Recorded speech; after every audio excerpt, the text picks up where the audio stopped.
Steelers' remaining schedule got the Titans, and then Tennessee will be favored by 2.5. I'm already preparing myself day after Christmas. Melvin Ingram revenge game against the Kansas City Chiefs. And for a 6th-round pick, this might be one of the more impactful trades. And I was looking at not just Ingram's stats, or if you just look at the stat sheet, it's like it doesn't really show the impact that he's made. But what it's done is it's allowed the Chiefs to move Chris Jones back inside. Kansas City's on a 6-game winning streak right now. I honestly think Kansas City got Melvin Ingram for a coup. He was unhappy in Pittsburgh, given his role, playing limited snaps behind both TJ Watt and Alex Highsmith, having to mix into the rotation. But man, like given the Steelers' struggles in the front seven the past few weeks, he is a player I would love to have in Pittsburgh still, if not for, you get a 6th-round pick for. Heck of a trade by the Chiefs, because I'm not going to give Ingram all of the credit for Kansas City's 6-game winning streak, but he's helped turn the tide. I thought the Chiefs were dead to rights, Ike. I really did. And here we are all these weeks later, 6 wins later. And a lot of that has to do with the trade that they made for Melvin Ingram. Well, that's what the Chiefs was missing. They was missing a run bully. And that's what it was. For the Pittsburgh Steelers, I don't know what was going inside the locker room, but I'm just going to take a wild guess. You don't want somebody who's just thrown on that locker room, who's always walking in and being like, man, I'm better than this dude while he's ahead of me.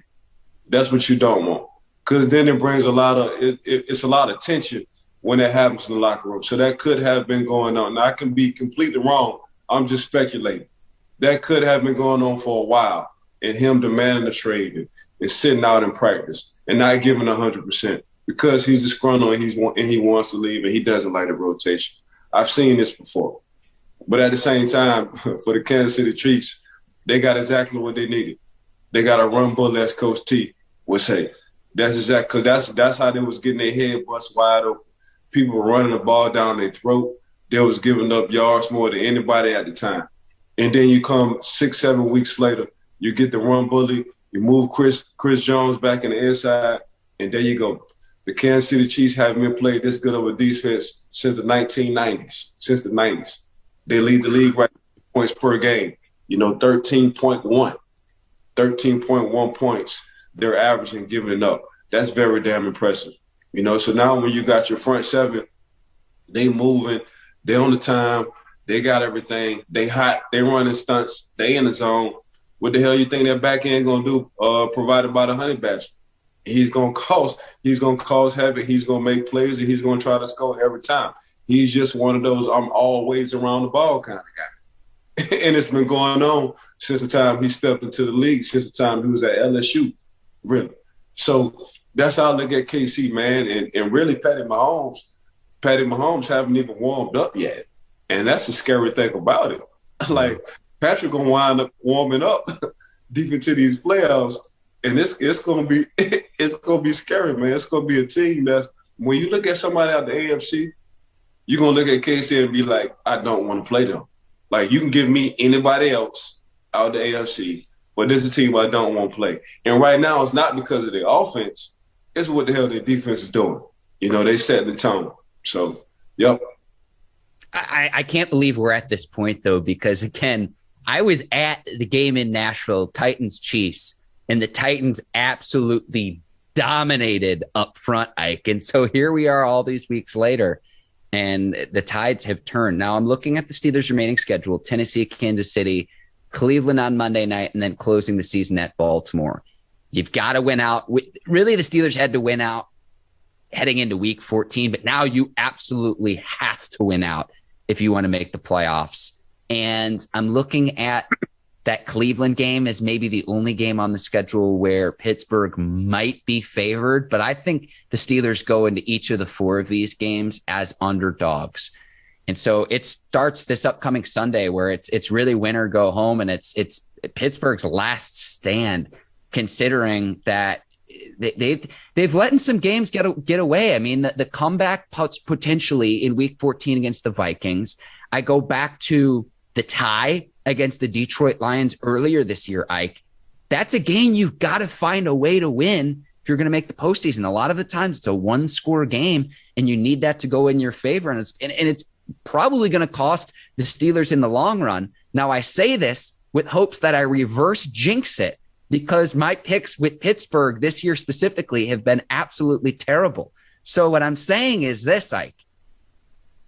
The Steelers, I'm looking at the 4 of these games. I don't know where you get a win, considering you're probably going to be an underdog in each of the 4 of these games. Again, with hopes that, with as crazy as the AFC North has been, there's my glass half full perspective of maybe Pittsburgh's got a chance, even if it is a long shot.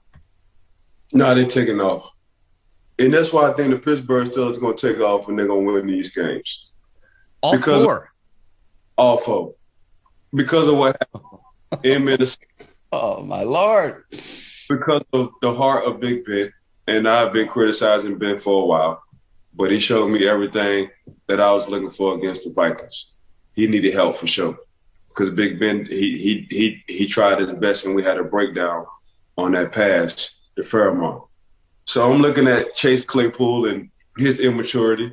I'm looking at Coach Tomlin, looking at his roster right now, and he have a couple of days more because they did play on Thursday. I'm looking at 2 dogs and 1 bone, and this is for everybody except for Big Ben. And what I mean 2 dogs and 1 bone is you're fighting to play these next 4 games. And he's telling everybody that. I'm looking at you can slip up and you can do your own thing, and you can be immature, you can be selfish. I guarantee you won't be a Pittsburgh Steeler next year. I'm thinking Coach T is saying that. I'm looking at I don't want this to be my first losing season as a head coach. I'm thinking it's Coach T. I'm looking at, man, I got to get back to what the Pittsburgh Steelers tradition is. Hard-nosed, smash mouth, have some goddamn pride on the offense and defensive side. Kind of Mike T. That's what I'm looking at. So when I'm looking at the mindset, like between Coach T and his coaching staff, he got ample enough days to reevaluate not only his coaching staff, but his team and set a different kind of tone throughout this week. That's exactly what I'm looking at. So when I'm looking at us, and when I say us, me being a former Pittsburgh Steeler, I'm looking at we only play good when our back against the wall, to tell you the truth. We'd rather you have us as the underdogs every game. I don't know. It's been like that since I played. You put us as the favorite, you're going to lose some money. Damn it all the time. You put us as the underdogs, go to betonline.ag and win some money and bet on the Pittsburgh Steelers. That's what I'm looking at. Psychic Ike Taylor and Ike, this is where it's going to happen, because I just don't see it. I love the tradition. I love your passion. The hair is standing up on my arm right now. So I'm with you. I just don't see it. Now, against Tennessee, obviously not going to have Derrick Henry. And then A.J. Brown's been in and out of the lineup as well. Tennessee's had some injuries. We're going to have a full breakdown for our viewers and listeners later this week. But I love your optimism. But I just don't see it. I just don't see it right now.